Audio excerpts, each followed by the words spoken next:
Buenas tardes, mi nombre es Hugo Cortés, bienvenidos a el estudio de el segundo capítulo del libro De la dictadura a la democracia, escrito por Gene Sharp.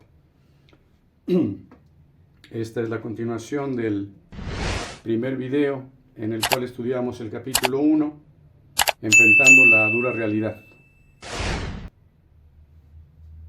Quisiera comenzar contextualizándonos con esas tres frases. La primera atribuida a Winston Churchill: el que se humilla para evitar la guerra tiene primero la humillación y después la guerra. Esta la escojo porque la he visto constantemente en nuestras redes acerca de nuestro intento para despertar conciencias, que más gente se concientice, se compenetre de política para saber lo que está pasando en nuestro país. Churchill vivió del año 1874 al 1965. Coincidentemente vivió también 90 años como el señor Gene Sharp. Winston Churchill fue el líder tanto moral como del gobierno inglés durante la Segunda Guerra Mundial. Él se reunió con Roosevelt, con Stalin, Inglaterra, Estados Unidos, Rusia, para planear el ataque definitivo al ejército nazi de Hitler, una persona importantísima en el sentido histórico. Nicolás Maquiavelo, quien vivió del 1469, Edad Media, al 1527, en realidad una vez terminada la Edad Media, ya rumbo al siglo XVI. Él vivió los 58 años y él enseñaba que la moral pública y la moral privada deben ser entendidas como cosas diferentes para gobernar bien. Muchos sabemos del tinte que tiene la palabra maquiavélico, y pues bueno, aquí vemos algo del veneno que inyectó a la forma de pensar de grandes sectores de la población, cuando pues es algo que pudiera considerarse hipócrita, ¿no? El tratar de poner una línea entre la moral pública y la privada, entre la conciencia y lo que se hace en el gobierno. Un mal uso de la palabra bien. ¿Bien para quién? ¿Para el poderoso o para el pueblo? La tercera frase que quiero considerar es de Aristóteles, quien vivió del 384 a 322 a.C., 62 años. Y pues bueno, de Aristóteles, quien no hayamos oído de él, quien no haya oído de él, pues tendría que nunca haber asistido a una aula de clases, ¿no? Su maestro Platón, quien a su vez fue alumno de Sócrates. Entonces tenemos a Sócrates, a su alumno Platón, y Platón, su alumno Aristóteles, quien nos dice: el hombre es un animal político cuya felicidad solo es posible dentro de la ciudad, dentro de la república. Quise ponerlo junto para poder hacer un contraste entre lo que propone Aristóteles, en especial en su obra La Política, diciéndonos que la república, la comunidad, la ciudad, el país es una cosa pública, es una cosa de todos. Maquiavelo, muchos años después, diciendo que la moral pública, o sea, lo que se puede hacer desde el poder, puede estar fuera del alcance de la conciencia. Por eso es que utilicé la palabra hipocresía al referirme a la enseñanza de Maquiavelo, aunque sabemos de la fuerza que tuvo su obra El Príncipe para influir el pensamiento de muchos monarcas de la época. Entonces, por supuesto que nos vamos a decantar un poquito por la opinión de Aristóteles, quien habla que nos enseña que en obediencia a la razón, el ser humano debe estar regido por la razón, y eso nos llama a tomar cartas participando en el bien común, en el bien de la República. Muy bien, comienzo con la lectura. Muchas ocasiones leer un libro, una cantidad considerable de información, se vuelve un poco monótono porque no hay algunas ideas directrices. Escogí estas tres que escribí aquí y una cuarta que les voy a comentar también. Escogí estas 4 ideas, las cuales leo en este momento para que durante la lectura podamos encontrarlas y eso les dé un cierto realce que nos ayude a hacer la lectura un poco menos monótona y a asegurarnos de poder adquirir un poquito más el mensaje que se desea, que se transmite en el libro. La primera idea es, en algunas ocasiones, cuando ningún asunto fundamental está en juego, es entonces aceptable el compromiso. En estos casos, las negociaciones pueden ser un medio para zanjar un conflicto. Subrayar el hecho de que ningún asunto fundamental, dentro de los cuales se encuentran los valores, por supuesto. Segunda idea, una negociación no significa que las dos partes se sientan juntas como iguales y conversan hasta resolver el problema. Hay 2 verdades. Primera, en las negociaciones, esta es una idea muy interesante, una idea que retomaremos, en las negociaciones no es la relativa justicia de los puntos de vista en conflicto y sus objetivos lo que determina el contenido del acuerdo negociado. En consecuencia, la segunda verdad es que el contenido el contenido del acuerdo, lo determinará mayormente la capacidad de poder de cada parte. Siendo realistas, es necesario aceptar que en ocasiones la parte que se sabe con mayor poder no necesita sentarse a discutir objetivamente, sino que como cada quien en nuestra experiencia pudiéramos constatar, una negociación, sentarse a la mesa es siempre un juego de poder, ¿no? ¿Qué tanto puedo más yo que tú?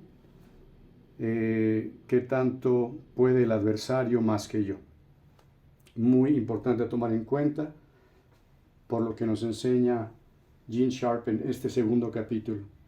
Y la tercera idea es solo un cambio en la correlación de fuerzas a favor de los demócratas puede salvaguardar adecuadamente los asuntos básicos a discusión.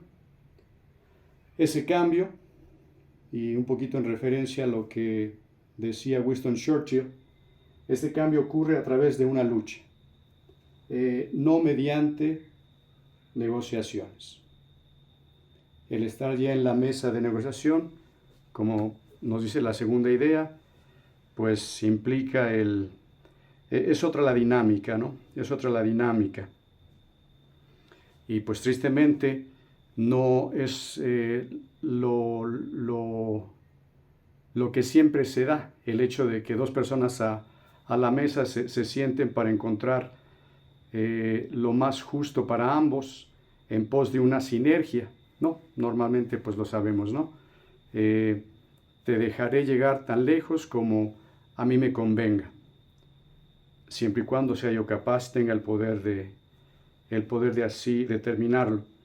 La cuarta idea que vamos también a encontrar durante la lectura es el llamado a negociar cuando se trata de cuestiones fundamentales de las libertades políticas, puede ser un esfuerzo por parte de los dictadores para inducir a los demócratas a rendirse pacíficamente, mientras que la violencia de la dictadura continúa. Y esto, pues, esta cuarta idea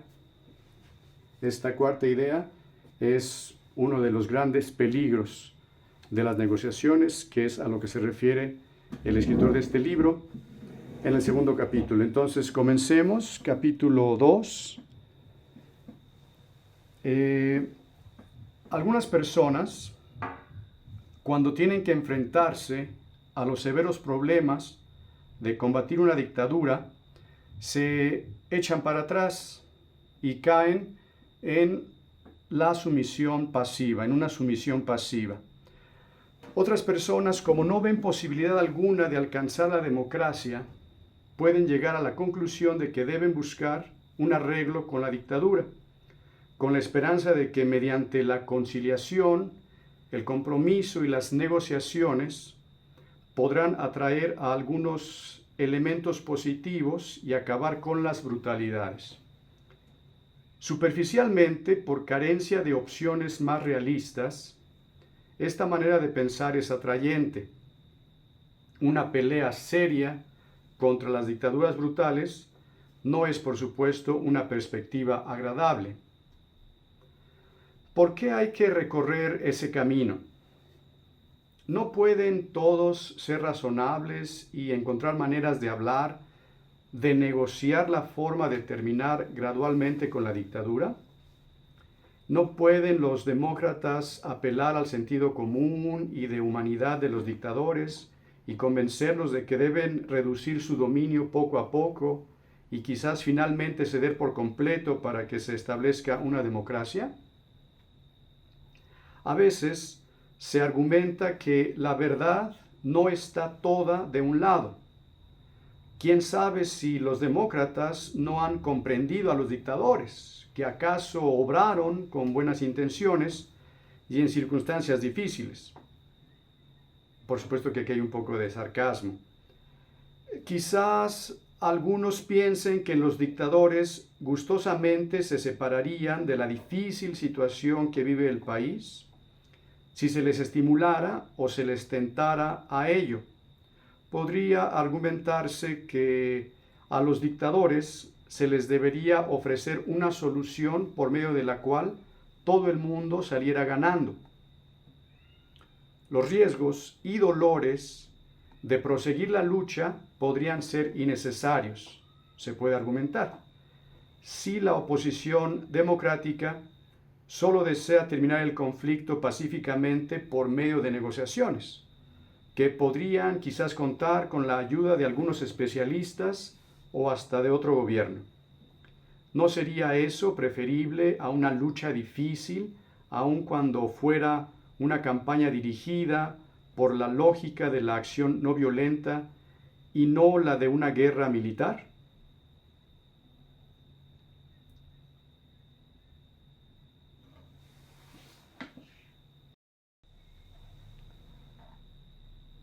Siguiente subdivisión del capítulo: ventajas y limitaciones de las negociaciones.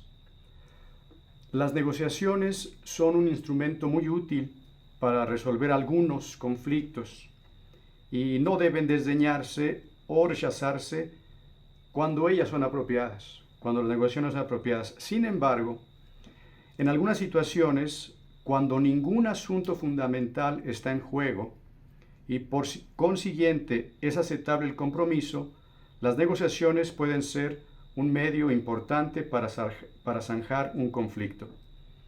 La primera idea a la que nos referíamos, cuando hablamos de cuestiones que pues son negociables, la libertad, valores como la dignidad, son, así lo entendemos muchos, innegociables. Continúa el señor Sharp dando un ejemplo de cuando las negociaciones pueden ser un medio importante para zanjar un conflicto. Una huelga laboral en demanda de mayores salarios es un buen ejemplo del papel apropiado de las negociaciones en un conflicto. Un acuerdo negociado puede conseguir un aumento promediado entre las cantidades originalmente propuestas por cada una de las partes contendientes.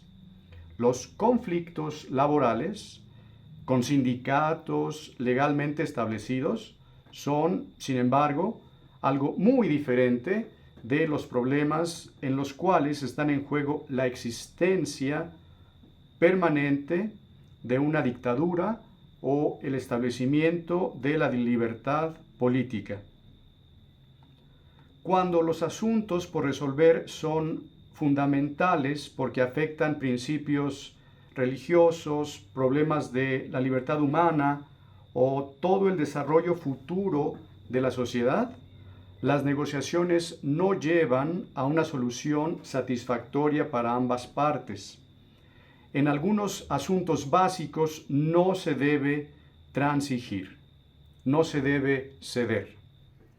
Solo los asuntos básicos, solo un cambio, y esta fue una idea que también consideramos ya, solo un cambio es la correlación, solo un cambio en la correlación de fuerzas a favor de los demócratas puede salvaguardar adecuadamente los asuntos básicos que están a discusión. Y ese cambio ocurre a través de una lucha, no mediante negociaciones. Esto no quiere decir que las negociaciones no deban usarse nunca. El hecho es que tales negociaciones no son un modo realista de librarse de una férrea dictadura cuando no existe una poderosa oposición democrática. Bueno, lo importante que mencionaba cuando leemos, ¿no? Hay un concepto, pues de hecho es en inglés que el concepto es to flesh out. En ocasiones hay una estructura, hay un esqueleto, pero solamente a través de la lectura es que le podemos incorporar el músculo, la carne, la piel a ese esqueleto. Ya vimos a qué se refería el señor Sharp y los argumentos que da para entender su idea de que pues solamente es a través de una lucha, de un esfuerzo que conlleva un riesgo, por supuesto, solamente a través de esa lucha es que se puede adquirir, pues desde el respeto de la contraparte hasta la capacidad de tener un peso en una negociación a través de la adquisición de fuerza, a lo que se refiere en esa línea de el cambio de la correlación de fuerzas entre las dos partes. Nuevamente, la libertad no se mendiga, por la libertad se lucha, y continuaremos la lectura y el estudio con el siguiente apartado. Rendición negociada es el siguiente apartado del capítulo. Rendición negociada. Los individuos o grupos que se oponen a una dictadura y se inclinan a las negociaciones, a menudo tienen buenos motivos para hacerlo. En especial cuando una lucha armada ha continuado durante varios años contra una dictadura brutal, sin una victoria final, es lógico que todas las personas, sin importar su filiación política, deseen la paz. Es natural que los demócratas estén especialmente dispuestos a negociar cuando los dictadores evidentemente tienen la superioridad militar y cuando la destrucción, las víctimas y los perjuicios sufridos entre aquellos, los demócratas, ya no pueden soportarse más. Habrá entonces una fuerte tentación de explorar cualquier otra opción que pueda rescatar al menos algunos de los objetivos de los demócratas, a la vez que pone fin a un ciclo de violencia y contraviolencia. La oferta de paz mediante negociaciones que un dictador le haga a la oposición democrática, por supuesto no es del todo sincera. La violencia podría ser terminada inmediatamente por los propios dictadores, si tan solo estos dejaran de hacer la guerra contra su propio pueblo. Bien podrían, por su propia iniciativa y sin necesidad de ninguna negociación, restaurar el respeto a la dignidad y los derechos humanos, liberar a los presos políticos, acabar con la tortura y suspender las operaciones militares, retirarse del gobierno y hasta pedirle excusas al pueblo. Cuando la dictadura es fuerte, pero existe una resistencia irritante, puede que los dictadores deseen lograr la rendición de la oposición bajo la cobertura de hacer la paz. El llamado a negociar puede parecer atractivo, pero dentro de la sala de negociaciones, ¿acaso se esconderían graves peligros? Los demócratas deben desconfiar de las trampas de los dictadores que les pueden tender con pleno conocimiento de causa durante un proceso de negociación. El llamado a negociar, cuando se trata de cuestiones fundamentales de las libertades políticas, puede ser un esfuerzo por parte de los dictadores para inducir a los demócratas a rendirse pacíficamente, mientras que la violencia de la dictadura continúa. Una idea que resalta en estos momentos nuevamente, que ya la habíamos considerado. En semejantes conflictos, las negociaciones solamente podrán jugar un papel apropiado al final de una lucha decisiva, en la cual el poder de los dictadores haya sido terminado y estén estos buscando pasaje seguro para llegar a algún aeropuerto internacional y huir del país. El poder y la justicia en las negociaciones. Si esta última opinión parece un comentario demasiado áspero sobre las negociaciones, quizá deba moderarse un poco el romanticismo que se asocia con las mismas. Paréntesis, un poquito lo que mencionábamos al principio, ese romanticismo en el cual uno cree que en la mesa de negociación pues se va a tender a encontrar una armonía, una concordancia de la manera en que pensamos, esa sinergia a la que me refería anteriormente, que a todos nos vaya mejor a partir del acuerdo. Pues bueno, es un poco a lo que el señor Sharp se refiere con el romanticismo, ¿no? Lo que de buena voluntad muchas personas creemos que se puede dar sobre una mesa de negociación. Sin embargo, continuamos la lectura, es necesario saber cuál es la dinámica de las negociaciones. Una negociación no significa que las dos partes se sientan juntas como iguales y conversan hasta resolver el problema que produjo el conflicto entre ellas. Es necesario recordar dos verdades. Primera, que en las negociaciones no es la relativa justicia de los puntos de vista en conflicto y sus objetivos lo que determina el contenido del acuerdo negociado. Una vez más, dentro de ese romanticismo uno esperaría que por sentido común el acuerdo negociado detallara compromisos a los cuales llegan ambas partes para tender a un bien común, para que ambas partes tengan bueno, pues como se habla en los negocios, ¿no? Si nos sentamos a negociar es porque te va a ir bien a ti, a través de negociar conmigo, a mí me va a ir también bien porque me vas a ofrecer ya sea un canal de distribución, ya sea porque me vas a ofrecer materia prima a mejor precio que la competencia. Ese es el romanticismo al cual se refiere el señor Sharp aquí. En la política, pues tristemente las cosas se dan de otra manera, ¿no? Y me imagino que sea de otra manera. En realidad yo nunca me he sentado a una mesa de estas, nunca he pisado una oficina de un partido político, entonces Eh, tristemente, lo que nos toca en México ver a veces como negociaciones es lo que se lleva a cabo a través de lo que se pone en sobres amarillos. Entonces, realmente continuamos este estudio porque le queremos dar esa objetividad, ¿no? El señor Sharp, con su experiencia, con su capacidad, con su sabiduría, al estudiar la lucha de muchos países de muchos años para liberarse de las dictaduras, es lo que estamos tratando de profundizar. Se deben considerar varias preguntas difíciles.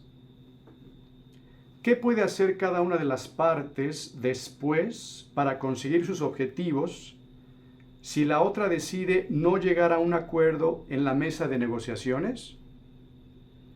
¿Qué puede hacer cada una de las partes luego de alcanzado el acuerdo si la otra rompe su palabra y usa la fuerza de la que dispone para conquistar sus objetivos a pesar del acuerdo? En las negociaciones no se llega a un acuerdo mediante una evaluación de lo bueno y lo malo de las cuestiones sobre la mesa. Ahí está lo que mencionábamos, el romanticismo, ¿no?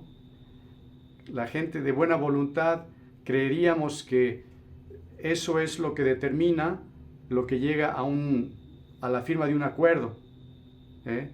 En las negociaciones, pero bueno, dispersemos ese romanticismo. En las negociaciones no se llega a un acuerdo mediante una evaluación de lo bueno y lo malo de las cuestiones sobre la mesa. Aunque sobre esto pueda discutirse mucho, bueno, mencionábamos la faceta económica de las negociaciones, y estamos obviamente en este libro considerando la faceta política. Aunque pueda discutirse mucho, estoy feliz porque ahora que he aprendido un poco a manejar un software de edición de video, pues ya no me molesta tanto cuando se corta el teléfono. Es maravilloso cómo funcionan los softwares de edición de video, que se puede retomar, y estoy feliz. Aunque sobre esto pueda discutirse mucho, los verdaderos resultados de las negociaciones se derivan de una evaluación realista de las situaciones de poder absoluto y relativo de los grupos contendientes. ¿Qué pueden hacer los demócratas para asegurarse de que un mínimo de sus reclamaciones no serán denegadas? ¿Qué pueden hacer los dictadores para mantenerse en control del poder y neutralizar a los demócratas? En otras palabras, si se llega a un acuerdo, lo más probable es que sea el resultado del estimado que cada parte haga de la capacidad de poder de ambas y, en consecuencia, calcule cómo podría terminar una lucha abierta entre las dos. Debe prestarse atención a lo que cada parte esté dispuesta a ceder para llegar a un acuerdo. En negociaciones exitosas hay concesiones recíprocas. Cada parte consigue parte de lo que quiere y cede parte de sus objetivos. Ahora, en los casos de dictadura, ¿qué es lo que las fuerzas prodemocráticas van a ceder a los dictadores? ¿Qué objetivos de los dictadores tendrán que aceptar las fuerzas democráticas? ¿Tendrán los demócratas que conceder a los dictadores, sean estos un partido político o una camarilla militar, un papel permanente, constitucionalmente establecido en el futuro gobierno? ¿Dónde queda la democracia entonces? Aún pensando que todo salga bien en las negociaciones, hace falta preguntarse, ¿qué clase de paz saldrá de ahí? ¿Será entonces la vida mejor o peor que si los demócratas hubieran empezado o continuado la lucha.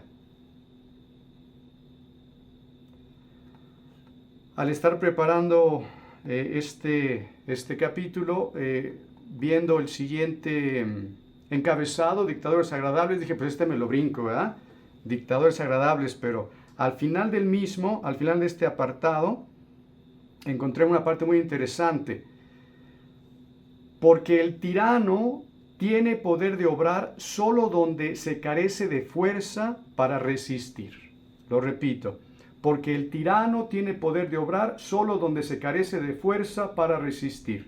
Esto lo dijo un estudioso hindú del método de lucha que Gandhi usó en la India. En los conflictos donde cuestiones fundamentales están en juego, la resistencia, no las negociaciones, es lo esencial para el cambio. Nuevamente, el esfuerzo, la lucha, la defensa de la dignidad, hasta que se haga costumbre. No las negociaciones, es lo esencial para el cambio. En casi todos los casos, la resistencia debe continuar hasta que los dictadores sean expulsados del poder. El triunfo lo determina con más frecuencia no la negociación de un arreglo, sino el uso acertado de los métodos de resistencia más apropiados y poderosos posibles. Estamos convencidos, y lo exploraremos en detalle más adelante, escribe Gene Sharp, que el desafío político o la lucha no violenta es el método más poderoso que pueden emplear los que luchan por la libertad. Siguiente apartado. ¿Qué clase de paz? ¿Qué clase de paz?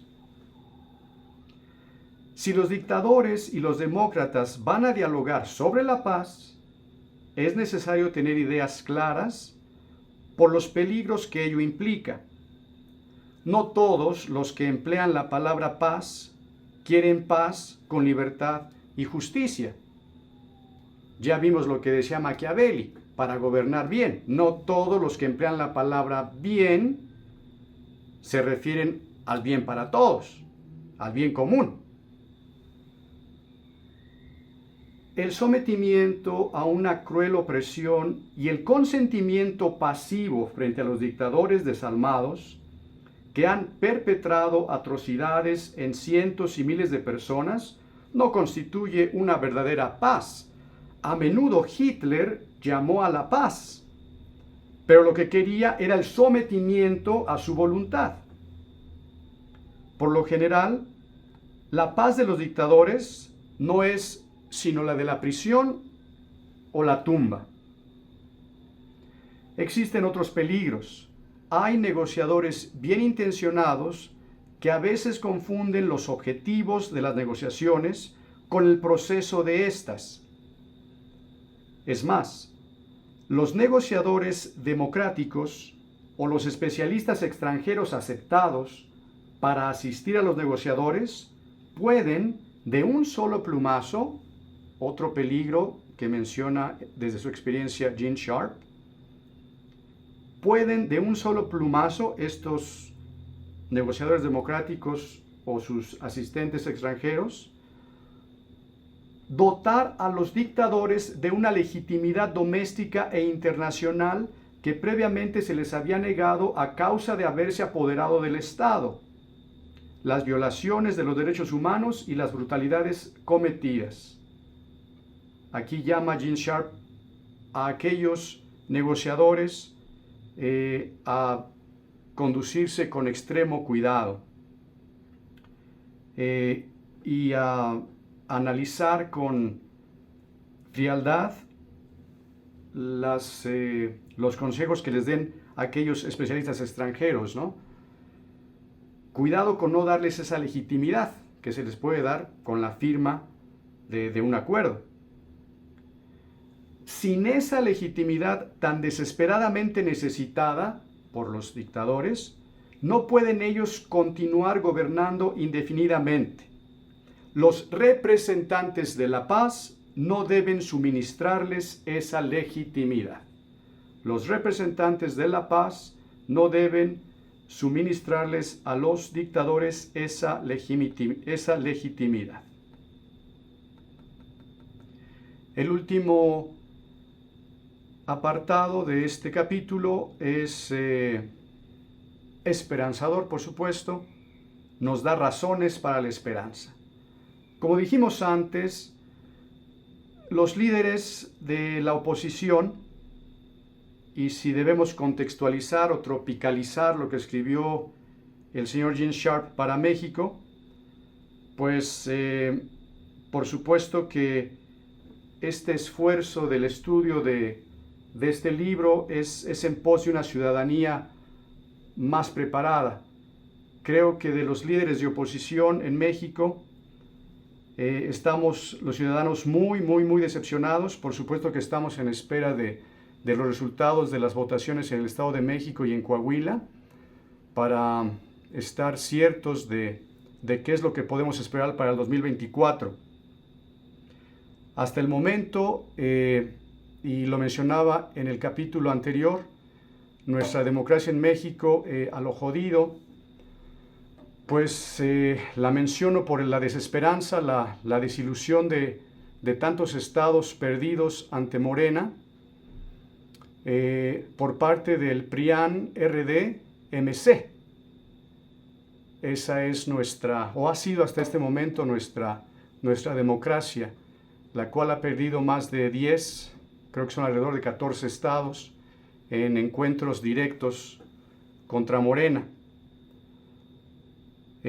Aquí le paro porque no quiero enrarecer mucho más el ambiente, porque por supuesto que estaremos muy pendientes y será crucial para el futuro de México lo que suceda en el Estado de México y en Coahuila. Muchos de nosotros luchamos por sacar al PRI de los Pinos. Ahora no nos queda más que apostar por lo menos peor en el caso de la alianza con el PRI. Pero bueno, dicen que del mal el menos, y en ese sentido esperamos solamente que Morena no se haga también del Estado de México y de Coahuila. Sin embargo, ese sentimiento de impotencia puede cambiarse. Las dictaduras no son permanentes. Los que viven bajo una dictadura no tienen por qué permanecer siempre débiles, y a los dictadores no es necesario permitirles que sigan siendo poderosos indefinidamente. Hace mucho tiempo Aristóteles apuntó: la oligarquía, el gobierno de los ricos, de los poderosos económicamente, la oligarquía, y la tiranía son las constituciones que duran menos. En ninguna parte han durado mucho tiempo. Las dictaduras modernas también son vulnerables. Se puede agravar su debilidad y desintegrar su poder. En el capítulo 4 de este libro, de la dictadura a la democracia, se examinarán estas debilidades con más detalle. La historia reciente, finalizamos la lectura del segundo capítulo. La historia reciente muestra la vulnerabilidad de las dictaduras y revela que pueden desmoronarse en un plazo relativamente corto. Se necesitaron 10 años, de 1980 a 1990, para que se viniera abajo la dictadura comunista en Polonia, Alemania Oriental y Checoslovaquia. En 1989 ocurrió esto en semanas. En El Salvador y Guatemala, en 1944, la lucha contra los brutales dictadores bien afianzados duró aproximadamente 2 semanas en cada lugar de estos dos países vecinos, El Salvador y Guatemala. El poderoso régimen militar del Shah de Irán fue socavado en pocos meses. La dictadura de Marcos en Filipinas cayó ante el empuje del pueblo en 1986. El gobierno de los Estados Unidos abandonó rápidamente al presidente Marcos cuando la fuerza de la oposición se hizo patente, una oposición en serio.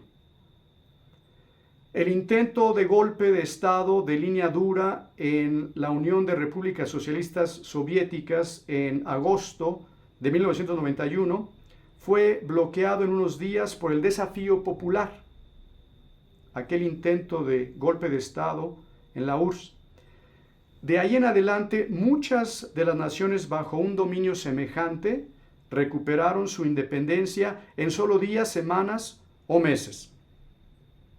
Está claro que no es válida la antigua idea de que los métodos violentos obran rápidamente y que los no violentos requieren muchísimo tiempo. Aunque se requiera mucho tiempo para lograr cambios en la situación subyacente y en la sociedad, la lucha concreta contra las dictaduras a veces ocurre con relativa rapidez por medio de la acción no violenta. Nuestro último apartado en este capítulo, razones para la esperanza. Las negociaciones no son la única alternativa que hay entre una guerra continua de aniquilación por una parte y la capitulación, o sea, el rendirse, por la otra. Los ejemplos ya citados, así como los apuntados en el capítulo 1, de los cuales dimos los ejemplos de República Checa y Bosnia y Herzegovina, ilustran que existe otra opción para aquellos que quieren tanto la paz como la libertad. Existe otra opción para aquellos que quieren tanto la paz como la libertad. Y esa otra opción es el desafío político. El desafío político. Profundizaremos más acerca del mismo en otro capítulo de este libro de La dictadura a la democracia. Gracias por su atención. Nos vemos en la entrega 3 de esta serie de videos. Hasta luego. Buenas tardes.